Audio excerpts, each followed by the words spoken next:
ჩვენ ხშირად ვარდებით გამოვავალ მდგომარეობაში, კარგავთ კონტროლს, გვიჭირს გადაწყვეტილების მიღება, ჩნდება იმედგაცრუება, დეპრესია, წარუმატებლობაში ვარდანაშაულებთ ყველას, ვეძებთ მიზეს, მაგრამ ვერ პოულობთ.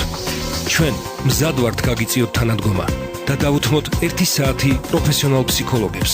ფსიქოლოგის საათი, რადიო იმედზე. ნინო მეუნარგიასთან ერთად. გადაცემის სპონსორია ჟორდანიას კლინიკა. თანამედროვე ტექნოლოგიებით აღჭურვილი კლინიკურ-ლაბორატორიული და ინსტრუმენტული დიაგნოსტიკა. მომსახურების მაღალი ხარისხი და კვალიფიციურ პროფესიონალთა გუნდი თქვენ სამსახურში. ჟორდანიას ინსტიტუტი 55 წლიანი გამოცდილების, მყარი ტრადიციებისა და თანამედროვე ტექნოლოგიების სრულყოფილი სინთეზი. მოგესალმებით, ეთერშია ფსიქოლოგის საათი, მე ნინო ვარ მეუნარგია. ეს 2015 წლის პირველი გადაცემა, ასე რომ ყველას გილოცავთ ახალ წელს, გისურვებთ საუკეთესოს და რასაკვირველია მეტ პოზიტივს. დღეს ჩემი გადაცემის სტუმარი ბრძანდება ფსიქოლოგი ნანა ჩაჩუა. მოგესალმებით ქალბატონო ნანა, დიდი მადლობა სტუდიაში მობრძანებისთვის. მსმენელს შევახსენებ ჩვენ საკონტაქტო ნომრებს 292 11 88 292 11 99. დაგვირეკეთ, თქვენი მოსაზრება ჩვენთვის მნიშვნელოვანია. რასაკვირველია საახალწლო განწყობა ყოველთვის არის ძალიან ამაღლებული, ძალიან კარგი, იშვიათი გამონაკლისის გარდა, მაგრამ მნიშვნელოვანი ფაქტორი ის, რომ ეს განწყობა კარგი იქნება თუ მთელი ცხოვრების განმავლობაში იქნება შენარჩუნებული. ძალიან ხშირად საახალწლო ახალი წლის პერიოდს მერე მოჰყვება დეპრესიული პერიოდი. როგორ შევინარჩუნოთ კარგი განწყობა, როგორ დავძლიოთ დეპრესია? ამ თემებზე ისაუბრებს ჩემი სტუმარი. ქალბატონო ნანა, საინტერესოა თქვენი მოსაზრება. დიახ, მოგესალმებით და მივესალმებით ჩვენს რადიო მსმენელებს. თქვენ ბრძანეთ, რომ როგორ შევინარჩუნოთ მთელი ცხოვრების განმავლობაში ის განწყობილება, რაც კერძოდ საახალწლო ზეიმებს ახლავს თან.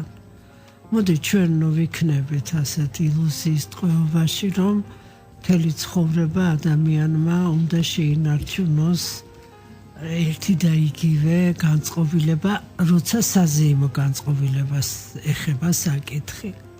ერთადერთი განწყობილება, რომელიც ადამიანს მთელი ცხოვრების განმავლობაში თან უნდა სდევდეს, ეს არის ილია ჭავჭავაძის არაჩვეულებრივად კარგად ნათქვამი, რომლითაც ის წუთისოფელს ახასიათებს, ანუ თავად ცხოვრებას და ყოველდღიურობას ახასიათებს.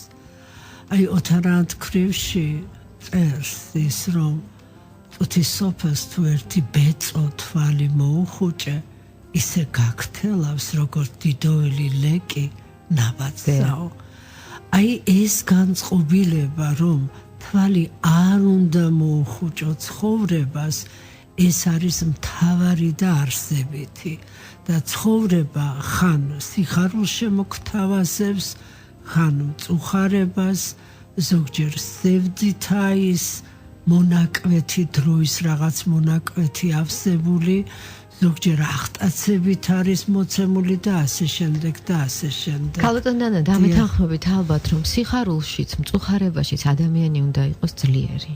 და ალბათ ყოველთვის პოზიტიური. სიხარულს უფრო მეც გეტყვით, სიხარულს კიდევ უფრო მეტი სიძლიერე ჭირდება, რადგანაც აი რელიგიაში არის ასეთი გამოთქმა, ხიბლში ჩავარდნა. აი ამ ტერმინს ხშირად იყენებენ. ეს არის იცით რაღაცაზე შეყოვნება, თუნდაც შენ სიხარულში დრო თუ დაახანე და რაღაც გარკვეული პერიოდი შეჩერდი, აი ამ დროს უკვე შენ დაკარგე შენი ცხოვრების აქტივობის რაღაც კიდევ დრო. ამიტომ მუდმივად არც მწუხარებაში შეჩერება, არც სიხარულში. მწუხარებაში შეჩერება სასოწარკვეთა ჰქვია. სასოწარკვეთაც და აი ხიბლში ყოფნა, ანუ აღტაცებულ მდგომარეობაში ყოფნა, ეს იმას ნიშნავს, რომ ცნობიერი ფსიქიკური ბლოკირებულია და მხოლოდ არაცნობიერი ფსიქიკურში, ანუ ემოციურ ძლიერ განცდაში იმყოფება ადამიანი, ემოციური მდგომარეობაში იმყოფება. ემოციურობა ადეკვატურობას გაკარგვიებს ადამიანს. ამიტომ ისევ გავიხსენებ მე დავით აღმაშენებლის არაჩვეულებრივ გამონათქვამს, რომ ადამიანი მოვლენილია ქვეყნად მეფობისად, გონებისა და გრძნობისა ზედა. წმინდა რაციონალიზმი, წმინდა გონებით მიდგომა ნებისმიერ საკითხთან, ამაზე დასავლეთის ფსიქოლოგები, ფილოსოფოსები, სოციოლოგები დიდი ხანია საუბრობენ და ამას ქვია ლოგოცენტრიზმი, რომელიც ისეთივე დამაბრკოლებელი არის, ანუ რაღაც გარკვეულწილად შემაკავებელი მექანიზმი აქტივობისა ადამიანისა, როგორც მწუხარება, როგორც ემოციური მდგომარეობა, როგორც აღტაცებაში ყოფნა. ამიტომ ადამიანში წარმართველი არის მაინც ნების ძალა. ანუ რა მნებავს მე, რა არის ჩემი არჩევანი, რაზე ვაკეთებ მე ცხოვრებაში არჩევანს, ცხოვრების რა წესს ვირჩევ მე. ცხოვრების წესია, იცით, გადამწყვეტი. თავარი ცხოვრების წესია. აი ეს არის ის, რაზედაც ისევ რომ დაუბრუნდეთ ილია ჭავჭავაძის გამონათქვამს, ცხოვრების წესში უნდა იყოს ერთი ბეწოთვალ მოუხუჭებლობაც. აი ასეთი, რომ ერთი ბეწოთვალი არ უნდა მოუხუჭო. აი ეს არის, ეს ამის უფლება ადამიანს არ აქვს. იცით რა არის, რადგანაც შენ ადამიანი უკვე ადამიანად მოევლინე ამ ქვეყანას და ეს შენი არჩევანი არ ყოფილა. რელიგიური ადამიანი იტყვის, რომ ღმერთის ნება იყო ჩემი ამ ქვეყნად მოვლინება. არარელიგიური იტყვის კანონზომიერი პროცესი იყო, მაგრამ ფილოსოფოსი უფრო დაგიზუსტებს და გიტყვის ჭეშმარიტად უკვე ხარ. ჭეშმარიტებაა ეს რეალობა, ეს ფაქტია. დიახ, რადგან შენ ადამიანი ხარ და ადამიანად მოევლინე, უკვე ვალდებულიცა ხარ და პასუხისმგებელიცა ხარ შენი ცხოვრების წესზე, როგორი ცხოვრების წესით ცხოვრობ. მაგრამ ჩვენი ცხოვრების წეს ხშირად რაღაც გარკვეული განსაზღვრელი ფაქტორები აქვს. მარტო ჩვენზე არ არის დამოკიდებული. ქალბატონო ნინო, ამ განსაზღვრელ ფაქტორებზე რა თქმა უნდა საუბრობენ და ეს განსაზღვრელი ფაქტორები არის ჩვენი სოციალური ყოფა. რა თქმა უნდა, მაგრამ ის რაც არის, იმაშიც ჩემი არჩევანია. რაც მეძლევა მე, მაგრამ სოციალური ფაქტორები საიმისოდ, რომ ყველა არჩევანი შენი პიროვნულობის, ქმნადობის პროცესად იქცეს, ეს არის უკვე 64. ფაქტიურად რა 64-ში ყოფნა, ასე არ გვეძლევა ცხოვრება, თუმცა ჩვენ ადამიანები იმისათვის რომ მიახლოებული მაინც იყოს იმასთან რომ მე შემეძლოს არჩევანთა სიმრავლეში ყოფნა რომ ავირჩიო ისეთი ცხოვრება რომელიც ჩემ თავის გამოხატვას მოვახერხებ ამ ცხოვრებაში ამ რეალობაში ამისათვის გვჭირდება ჩვენ ისეთი პოლიტიკური სისტემა ისეთი სახელმწიფო და ჩვენც ისეთი არჩევანი გავაკეთოთ არჩევნებზე აქ უკვე წმინდა რაციონალური აქ უკვე წმინდა გონებით იყოს გადაწყვეტილი რომ შემდეგ ზრუნვა იმაზეც რომ იყოს სამუშაო ადგილები იმისათვის რომ ჩემი თავი ჩემ შრომით აქტივობაში გამოვხატო ცხოვრების წესში შრომის პროცესი ხომ აუცილებლად უნდა შედიოდეს მოსწავლისათვის ეს შრომის პროცესი სწავლის მომენტია მოზრდილი ადამიანისათვის უკვე სამუშაო არის მისი და ეს სამუშაოს გარეშე დატოვებული ადამიანები მართლაც განწირულები არიან იცით იდეალიზმის ადგილი 21 საუკუნეში აღარ არის აი ამ მდგომარეობაში ვერ იმყოფები ადამიანი რადგანაც სოციალურად მატერიალურად ანუ ცხოვრების ყოველდღიური წარმართვისათვის გარკვეული სახსრები გჭირდება და ამისათვის დიახ ადამიანს სამუშაო ადგილების მე ისე მინდა ჩვენ საუბრის თემას მივუბრუნდეთ. ანუ ჩვენ საუბრობთ ეხლა ძალიან საინტერესოდ იშლება ეს თემა, მაგრამ ამას თუ გავყევით დრო არ გვეყოფა. მე მინდა ისევ განწყობილების თემას მივუბრუნდე. ანუ ვინც არ უნდა იყოს ეს, რომელიც სოციალური ფენის წარმომადგენელი, რა სტატუსიც არ უნდა ქონდეს ადამიანს, ყველას აქვს სიხარულის განცდა. ყველას უხარია, როდესაც რაღაც არის სასიხარულო, ხო?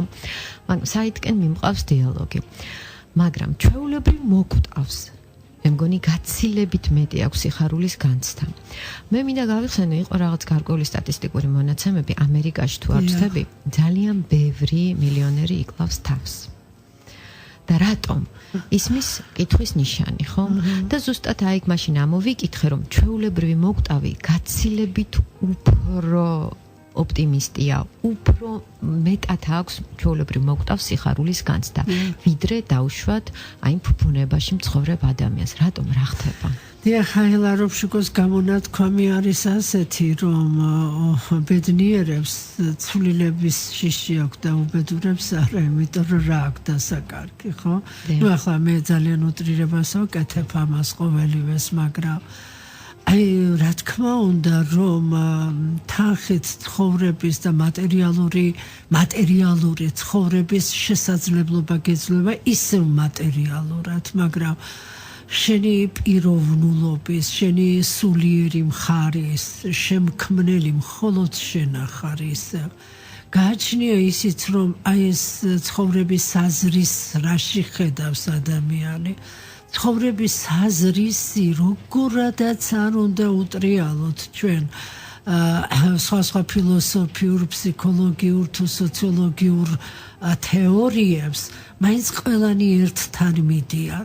ეს არის ის, რომ ცხოვრების აზრისი არის, რომ ადამიანმა შექმნას საკუთარი თავი, იქედან რაც მას ეძლევა. რამოცემულობაც არის და საკუთარი თავის შექმნის, საკუთარი თავის გამოვლინების, ასე ვთქვათ, საუკეთესო შემთხვევა, მე რაც შემიძლია ახლა თქვენ დაგისახელოთ და ალბათ თქვენ გადაცემაში აქ ყოფილა ამაზე საუბარი, მე ვიცი რომ ჩვენი ფსიქოლოგი ერთ-ერთი ძალიან ჭკვიანი ფსიქოლოგი სოფო მახარაძე ხშირად აქცენტს აკეთებს ვიქტორ ფრანკლზე. ძალიან ხშირად, იმიტომ რომ ეს არის ის ფსიქოლოგი, რომელმაც ისეთ მდგომარეობას, რომელსაც ადამიანს გამოსავალი არ აქვს. აი თითქოს აი ჩიხშია მომწყდეული, აი მაშინიკედან ამოსulis, აი ეს იმპულსი და ამ ჩიხიდან გამოსulis იმპულსის წინაპირობას, ამ პირობას, ამ შინაგან განწყობილებას, რომ მე აქედან უნდა ამოვიდე, უკანასკნელი თავისუფლება უწოდა. უკანასკნელ თავისუფლებაში ადამიანი ადგენს საკუთარ თავს, საკუთარ შესაძლებლობას და ამაზე უფრო დიდი ზეიმი ადამიანისათვის არაფერი არ არსებობს. თვით ასტრონომიული ახალი წელი ზეიმიც კი. ჩვენ ამ თემაზე საუბარს რეკლამის შემდეგ განვაგრძობთ, ასე რომ დაგველოდეთ. ფსიქოლოგის საათი რადიო იმედზე. ნინო მეუნარგიასთან ერთად. მე დაგიბრუნდით სტუმართან ერთად, შეგახსენებთ დღეს გადაცემის სტუმარია ფსიქოლოგი ნანა ჩაჩუა. საუბრის თემა კი როგორ შევინარჩუნოთ კარგი განწყობა. 2015 წელი უკვე დადგა. აი ეხლა უკვე სულ მალე ძველი ახალი წელიც მოვა და რასაკვირველია, ყველა ოჯახში ისევ სუფევ საახალწლო განწყობა, ყველა კარგ ხასიათზეა, ნუ იშვიათი გამონაკლისების გარდა, მაგრამ ყველაზე მნიშვნელოვანი არის ის, როგორც მე უკვე აღნიშნე და ქალბატონმა ნანამ ბრძანა, როგორ შევინარჩუნოთ განწყობა. იმიტომ რომ ძალიან მნიშვნელოვანია ეს განწყობის თეორია, იმიტომ რომ ეს განაპირობებს ჩვენს წარმატებულ ცხოვრებას. ხშირად ახალი წლის დღეებს და კანონზომიერიც არის კიდეც მოყვება დეპრესიული პერიოდი. გაუთვალისწინებელი ხარჯი, დახარჯული თანხა, ადამიანები კალაპოტიდან ვარდებიან და იწყება ეს დეპრესია. ქალბატონი, როგორ დავძლევთ დეპრესია და როგორ შევინარჩუნოთ განწყობა? ხა ვიდრე ეთერში გავიდოდით, კიდეც ლაპარაკობდი ამ თემაზე, რომ მე ძალიან მომეწონა ის, რომ წლევანდელი ახალი წლის ზეიმი მთელ ქვეყანაში და სახელმწიფოს დონეზეც იყო ზომიერად გამოხატული. და კიდევაც გითხარით და ეთერს მიღმაც ლაპარაკობდით ამაზე და ეხლაც ვაგრძელებ, რომ ძალიან მომეწონა მე თავად როგორც თუნდაც როგორც ფსიქოლოგს და როგორც მოდით აუხსნათ მსმენელს რატომ? რატომ არსებობს მათემატიკური ქანქარას პრინციპი?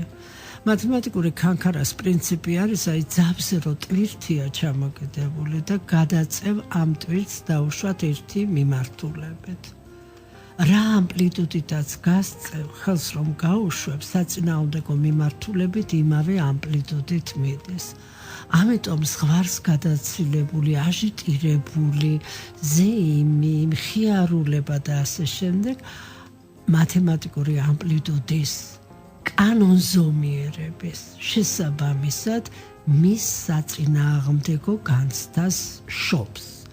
ამიტომ ყოველთვის უნდა ვიცოდეთ ადამიანებმა ზომიერება წუხარებაშიც და სიხარულშიც.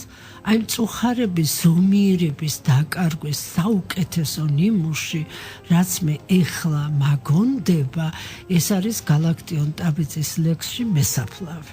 როდესაც აი მესაფლავე როგორ ხედავს, რას ხედავს, რომ ვაჟი როგორ მიდის თავის საატრფოს საფლავთან, როგორი მწუხარებით გამოხატავს თავის ტკივილ სათბოს დაკარგვის შემდეგ იქიდან კიდევ მეორე ქალბატონი რომაც ასევე სათბო დაკარგა და იცის მესაფლავემ ასე აქცელებს გალაქტიონი ქვეყანაზე რაც კი ხდება დიახ აი ეს არის ის მათემატიკური ქანქარას პრინციპი რომელიც აი ზღვარს გადაცილებული მწუხარება შემდეგ შესაძლებელია აი იმ სატრფო დაკარგულების ქორწინების ზემით დამთავრდეს და კარგიცაა რომ ასე დამთავრდა ცხოვრება გრძელდება ფსიქოლოგიურადაც თავისთავად ცხადია მაგრამ აქ ამჯერად ამაზე არ არის ლაპარაკი აქ ლაპარაკია იმაზე რომ ზღვარ დაკარგული დიახ მე ძალიან მომეწონა, ძალიან კარგი იყო,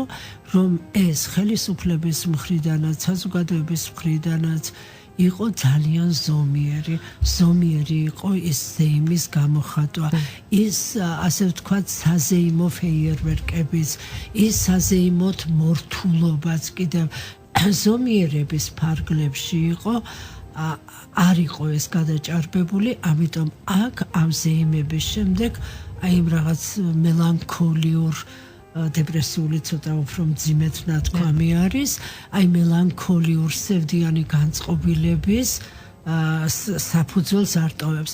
რატომ? იმიტომ რომ თუ რაც გადაჭარბებულია, რაც მეტია, რაც ხელოვნურია, რასაც აჟიტირებას ჩვენ უწოდებთ, იმის შემდეგ ბუნებრივ მდგომარეობაში თვით აღდგენის პროცესში მყოფი ფსიქიკა ისევ სევდითა და მწუხარებით მაგრამ ძალიან ხშირად ადამიანებს უჭირთ ზომიერების დაცვა. ეს არის და მოდით ეგეცნებას ვურჩიოთ. როგორ დავიცვათ ზომიერება? არა კონკრეტულ შემთხვევაზეა საუბარი, დავუშვათ ახალ წელზე ზოგადად. დიახ, ზომიერება ეს არის გემოვნება. აი რასაც გემოვნება ქვია, ეს არის ზომიერების განცდა. ზომიერების ფორმულა კაცობრიობამ დიდი ხანია შექმნა ესა ოქროს კვეთის პრინციპი. ოქროს კვეთის პრინციპი არის აი ასეთი მათემატიკურად არაჩვეულებრივად აისახება კიდურა წევრების ნამრავლი უდრის შუა წევრების ნამრავლს. ანუ აი ესე შეეფარდება B-ს, როგორც B შეეფარდება C-ს.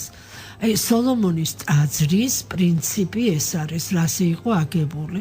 ეხლა სილამაზის მშვენიერების, ასე ვთქვათ, ფორმულა ასეთი არის, რომ აი თავის მოყვანილობას, რასაც ჩვენ ველაპარაკებთ, აი კისრამდე ხო ადამიანის ესეთი აგებულება, ისე შეეფარდება ტორსის სიგრძეს, როგორც თავიდან აი ფეხის ტერფამდე სიგრძე შეეფარდება ტორსის სიგრძეს. ესა ოქროს კვეთის პრინციპი. მე ისევ გავიმეორებ, აი ისევ შეეფარდება B-ს, როგორც B შეეფარდება C-ს. ეს არის მათემატიკური ფორმულა, ეს არის მისი სიზუსტე, ასე ვთქვათ, ოქროს კვეთის პრინციპი. ადამიანებს რა თქმა უნდა თავისი ემოციური განცდებთან დაკავშირებით ეს უჭირთ ძალიან უჭირთ, რომ აი ესე აღტაცება და მწუხარება ასე ზომიერებაში მოაქციონ. მაგრამ ნახეთ როგორ არის, ვინ არის ბრძენი, როგორ წარმოგიდგენიათ ბრძენის ფსიქოლოგიური მახასიათებელი. შეიძლება ბრძენი იყოს აღტაცებული, გაწონასწორებული იქნება აუცილებლად. შეიძლება იყოს სასოწარკვეთაში მყოფი, არა ის ერთნაირი სიმშვიდით უყურებს ცხოვრებისეულ წაგებასაც და მოგებასაც, მარტივად რომ ვთქვათ, თანამედროვე ენით რომ ვთქვათ, ფინანსურ განზომილებაში რომ გადავიტანოთ, აი ეს არის, იცით რომ ერთნაირი სიმშვიდით უყურებს.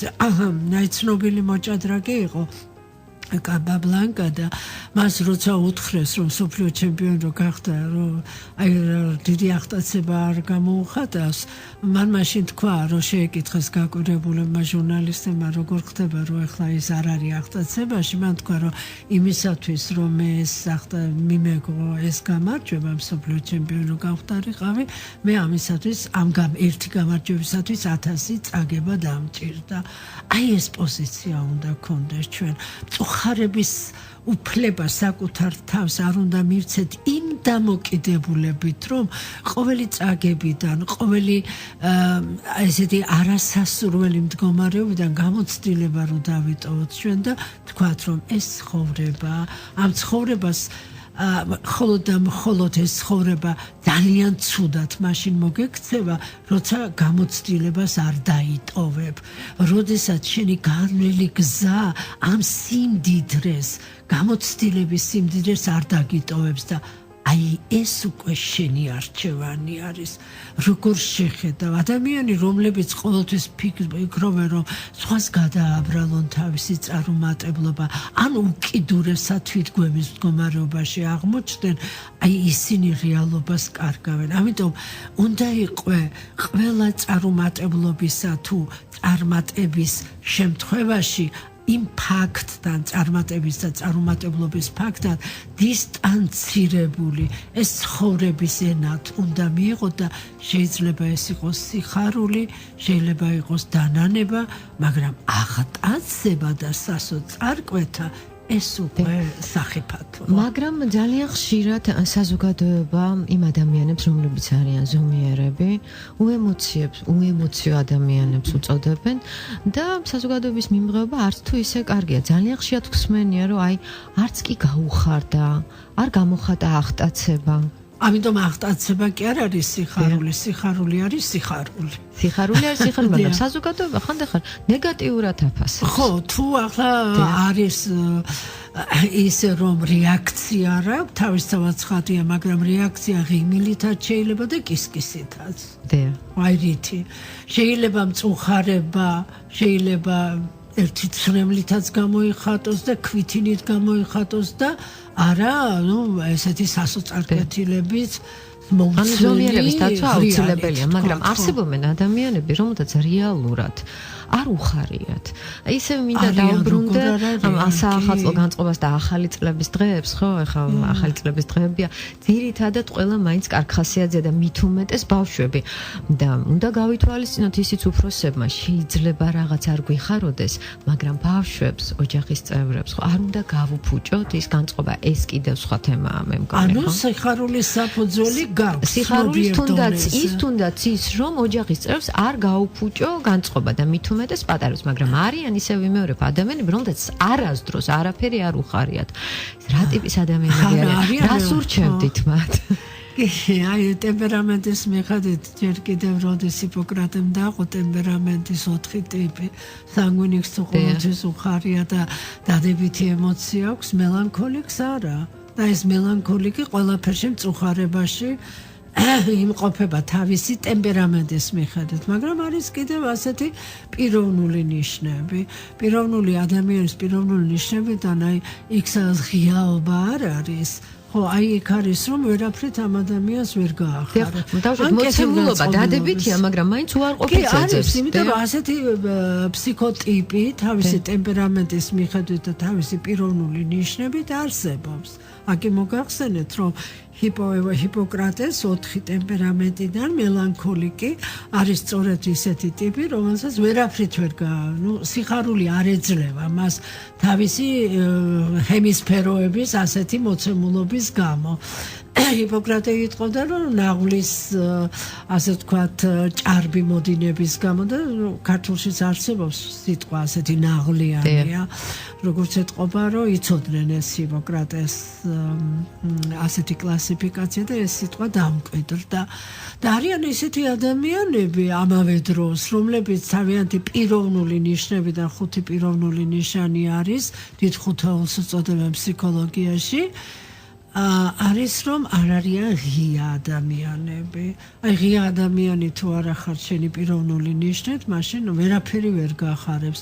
არის ასეთი არაკეთილგანწყობილი და არის კიდევ ხასიათური. აი ხასიათი, რომ არის ესეთი ხასიათი, რომ ადამიანებისა, რომლებიც დაუშვათ შენს წარმატებას, შენს კარგად ყოფნას, იგნორირებას უკეთებენ იმისათვის, რომ თითქოს არ იზიარებენ ამას. ხო, ეს ძალიან დამთრგუნველია. ხო, და ძალიან ადამიანს ასეთი ადამიანი ახლობელია. ხო, ეს არის, იცი, ყველას მინდა უთხრა, რომ აი ვისაც თავისი ახლობლებისაგან ეს სჭირთ, ასე შეიძლება ითქვას, რომ კარგად შეხედონ ამას და ამოიკითხონ ამაში, რომ ეს ერთგვარი შურიცა, აკი სულხასაბა ორბელიანმა ასე განმარტა, რომ შური ეს არის მწუხარება სხვისა სიკეთესა ზედა და აი ამითი იდრგუნებიან ადამიანები და არ დაიძგუნონ, რადგანაც არის ასეთი რაღაცა მდგომარეობაც ადამიანებთან, როდესაც მწუხარებას ეძლევიან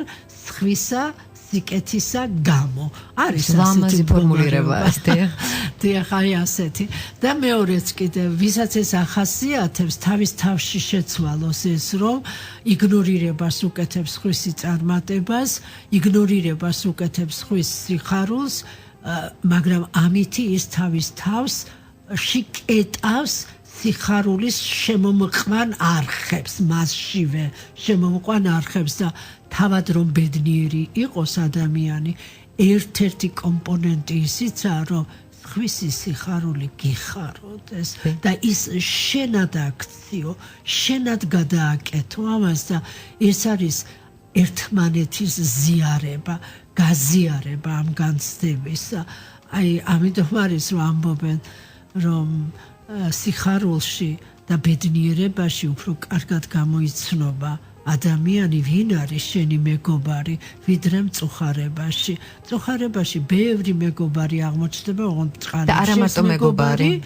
დიახ, მაგრამ შეიძლება ისიც აღმოჩნდეს, ვისაც უხარია შენი მწუხარება, მაგრამ აი თუ შენი სიხარულის გამზიარებელია ადამიანი, იცოდე, ის შენი მოკეთეცაა, მაგრამ იმიტომ არის შენი მოკეთე, რომ თავის მოკეთეა პირველ რიგში. ძალიან დიდი მადლობა საინტერესო საუბრისთვის. მსმენელი ახაზე გვაქვს დრო შემოვიყვანოთ. დიახ. მოგესალმებით. დიახ, გისმენთ? სამწუხაროდ ტექნიკური ხარვეზია. უნდა დავემშვიდობო მსმენელს. მე ისევ და ისევ მინდა 2015 წელი ყველას მივულოცო, რასაკვირველია გილოცავთ მხოლოდ და მხოლოდ საუკეთესოს, გილოცავთ მეტ პოზიტივს. იყავით ბედნიერნი და იყავით ხალისიანი და რაც მთავარია, მოდით გვიხაროდეს ერთმანეთის სიკეთე.